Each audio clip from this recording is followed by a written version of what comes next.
Cockroach party of India అని చెప్పి దేశంలో ఉన్నటువంటి యువత అంతా ఒకటైపోయి భారతీయ జనతా పార్టీ భరతం పడతా ఉన్నారు. దేశంలో జన్జీ ఉద్యమం స్టార్ట్ అయిపోయింది.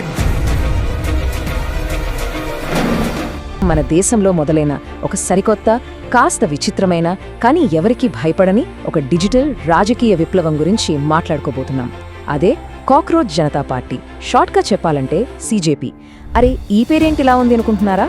కానీ వీళ్ళు చేస్తున్నది మామూలు రచ్చ కాదు. అసలు ఈ డిజిటల్ పార్టీ కథేంటో, ఈ కాక్రోచ్ జనతా పార్టీ వెనుకున్న అసలు కారణాలేంటో ఇప్పుడు మనం డీప్గా విశ్లేషిద్దాం. వాళ్ళు మమ్మల్ని తొక్కేయాలని చూశారు, కానీ మేం మళ్ళీ తిరిగొచ్చాం.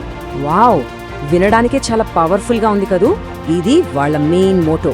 ఈ ఉద్యమం ఏదో ఏసీ రూముల్లో, పెద్ద పెద్ద కార్పొరేట్ ఆఫీసుల్లో పుట్టింది కాదు.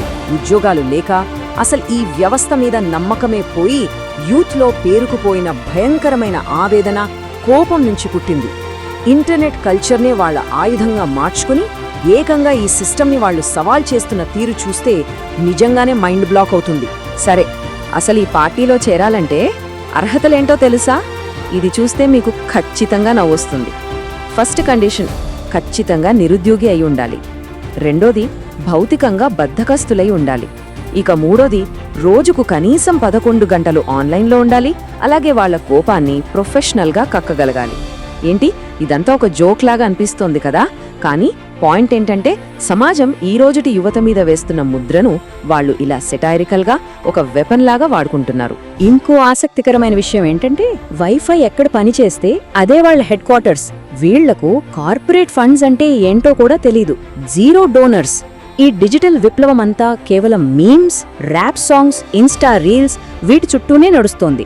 కానీ ఒక్క నిమిషం, ఇది కేవలం నవ్వించడానికి మాత్రమే అనుకుంటే పొరపాటే. రీసెంట్గా జరిగిన ఎగ్జామ్ పేపర్ లీక్స్ దగ్గర నుంచి అవినీతి వరకు యూత్ పడుతున్న బాధను, వాళ్ల అసహనాన్ని ఈ సోషల్ మీడియా సెటైర్స్ ద్వారా చాలా బలంగా పబ్లిక్లోకి తీసుకొస్తున్నారు. Section 1, the manifesto. Ego manifesto ఎట్లుందో.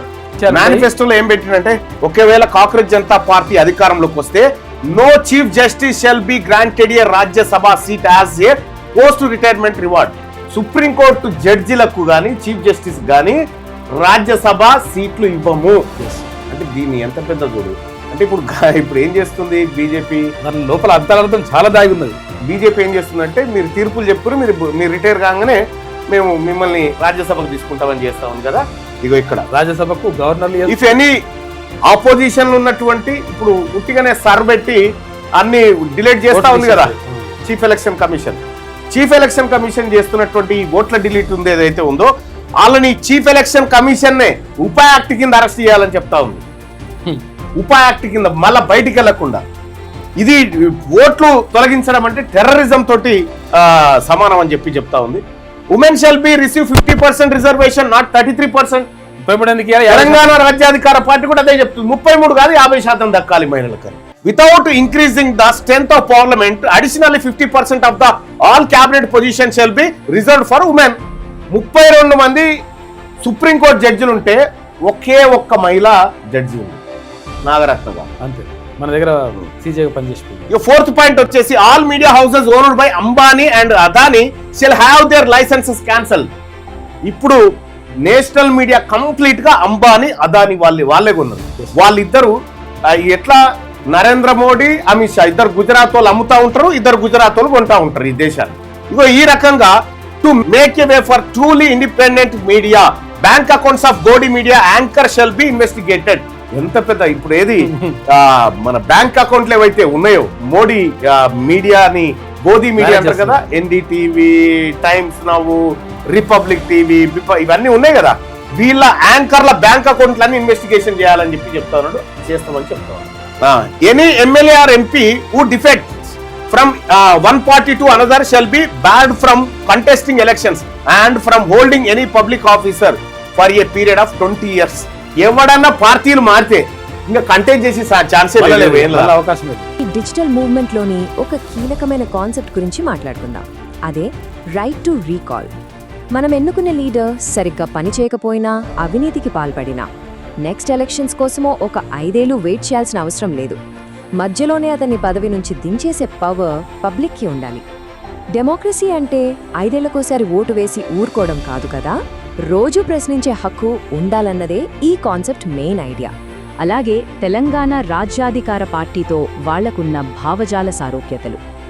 ఇంటర్నెట్లో పుట్టిన ఈ సటైరికల్ ఉద్యమం గ్రౌండ్ లెవెల్ రియాలిటీతో ఎలా కనెక్ట్ అవుతుందో ఇక్కడ చూద్దాం.